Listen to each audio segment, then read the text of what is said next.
ऐसा बाप नहीं चाहिए। एक बड़े शहर में रतनलाल अपनी बेटी संध्या और छोटे बेटे कुणाल के साथ रहता है। रतनलाल बहुत गरीब है और शराबी किस्म का आदमी है। वो रिक्शा चलाकर अपना जीवन यापन कर रहा है।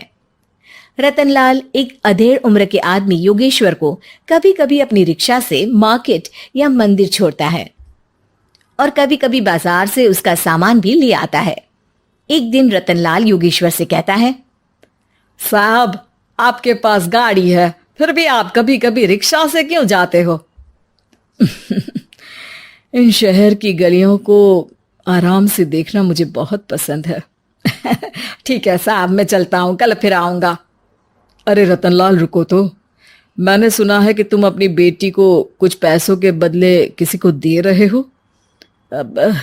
अभी किसी को बेचे नहीं तो क्या करे साहब।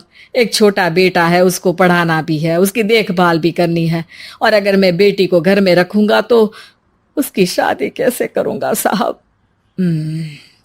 तुमको कितने पैसे मिल रहे हैं? अब 50,000 साहब।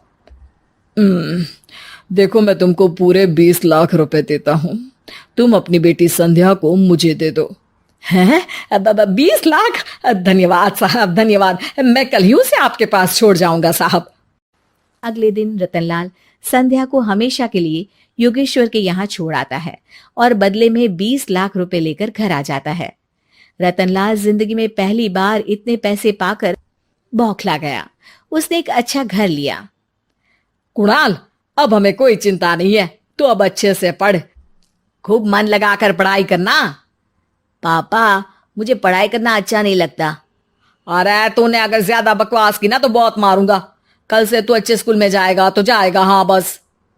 कुणाल का एडमिशन एक अच्छे स्कूल में हो जाता है, लेकिन आए दिन स्कूल से शिकायत आती ही रहती है। 10 साल बाद एक दिन प्रिंसिपल मैडम रतनलाल को स्कूल में बुलाती है। रतनलाल, आपका बेटा कुणाल बहुत आवारा हो गया है और ये बिल्कुल भी पढ़ाई नहीं करता है, बल्कि उसका दिमाग गलत कामों में जा रहा है। अब मैं उससे बात करूंगा मैडम।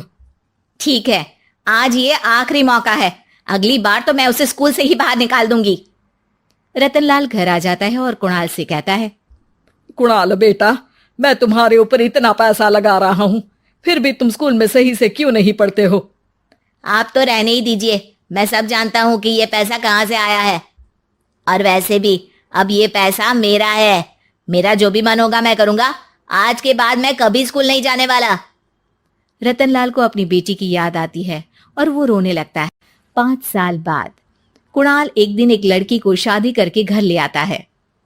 पिताजी, ये मेरी पत्नी है स्वीटी। तुमने शादी कर ली?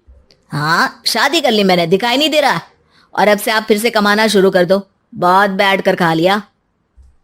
कुणाल, तुम इस बुड्ढे को घर में क्यों रख रहे हो? देखो ना, ये शराब पीता है, इसे घर से बाहर निकाल फेंको। अरे स्वीटी, ये मेरे पापा है, कैसे बाहर निकाल दूं? और वैसे भी घर में कोई तो चाहिए ना काम करने वाला, नौकर समझ कर रख लो।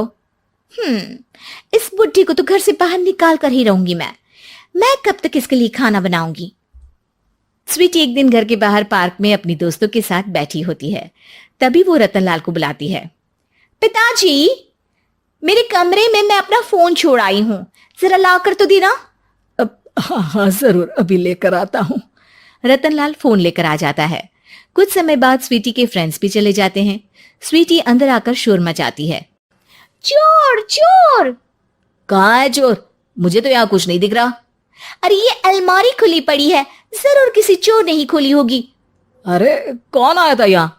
यहाँ तो पिताजी आए थे बस। अरे बहू, मैं चोर नहीं हूं। मुझे तो आप पर अब बिल्कुल भी विश्वास नहीं है पिताजी, क्योंकि जब आप पैसे के लिए दीदी को बेच सकते हो तो आप चोरी भी तो कर ही सकते हो। अरे लेकिन वो सब तो मैंने तेरे भले के लिए किया था ना। मैं तो कहती हूँ कि हमें इनके कमरे की तलाशी लेनी चाहिए। तुम बिल्कुल सही कह रही हो, चलो। स्वीटी और कुणाल दोनों रतनलाल के कमरे की तलाशी लेते हैं और उन्हें वहां स्वीटी की ज्वेलरी और पैसे मिल जाते हैं। मैं तो पहले ही जानता था कि चोर आप ही हो। निकल जाओ मेरे घर से और दोबारा अपनी शक्ल मत दिखाना। रतनलाल आंखों में आंसू लिए घर से निकल जाता है। स्वीटी मन ही मन सोचती है, आज तो मेरी प्लानिंग सफल हो गई। जैसा मैं चाहती थी ऐसा ही किया और बड़ी आसानी से उस बुड्ढी को चोरी का इल्जाम लगाकर घर से भगा दिया। रतनलाल की हालत अब ज्यादा खराब हो गई और वो सड़क पर बैठकर भीख मांगकर खाने लगा। एक दिन वहां एक गाड़ी आकर रुकी और सड़क पर बैठे सभी भिखारियों को अपने सेंटर ले गई। एनजीओ की मालिक संध्या एक एक करके सभी को सुविधा मुहैया कराती है। तभी उसकी नजर रतनलाल पर पड़ती है। पिताजी? संध्या तू? पिताजी, आपकी ये हालत कैसे हुई? ये सब मेरे बुरे कर्मों की सजा है जो मुझे मिल रही है। मुझे माफ कर दे बेटी।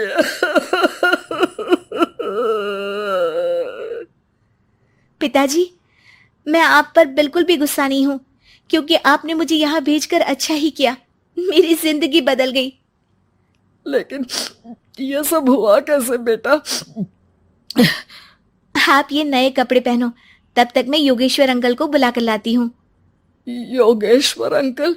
हाँ अंकल। योगेश्वर जी ने तुझसे शादी नहीं की थी? नहीं तो पापा, उन्होंने तो मुझे पढ़ा लिखा कर इस काबिल बनाया है कि मैं आज सबकी सेवा कर पा रही हूँ। रतनलाल पश्चाताप करके रोता रहता है। तभी योगेश्वर भी वहां आ जाता है। रतनलाल जी, आपकी ये हालत कैसे हुई? इतने सारे पैसों के बावजूद भी? क्योंकि मैंने बेटे और बेटी में भेदभाव किया था। लेकिन आपने ये कैसे किया? मुझे ये जानना है, बताइए। सालों पहले जब संध्या छोटी थी, तब मैंने एक बार एक आदमी से तुम्हें बात करते हुए सुना था, जो कुछ पैसों में संध्या को तुमसे खरीद कर शादी करना चाहता था। मैं उस समय एनजीओ में बच्चों के लिए ही काम कर रहा था और मैं किसी भी लड़की की जिंदगी खराब होते नहीं देख सकता था। इसलिए मैंने अपने जीवन की कमाई का एक बड़ा हिस्सा तुम्हें दे दिया था। सच में कितना गलत था मैं। मुझे माफ कर दो। अब आप दोनों मेरे साथ घर चलो और आज मैं अपना सच्चा प्रायश्चित करना चाहता हूं। योगेश्वर और संध्या रतनलाल के साथ घर जाते हैं। स्वीटी दरवाजा खोलती है। चोर भिखारी, तू फिर से आ गया? चल भाग यहाँ से बुड्ढे। ये घर तुम्हारे बाप का नहीं, मेरा है। बाहर निकलो यहाँ से। रतनलाल कुणाल और संध्या को घर से बाहर निकाल देता है।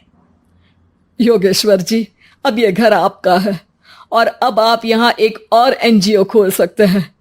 शायद अब ये सच्चा प्रायश्चित है। संध्या अपने पिता के गले लग जाती है।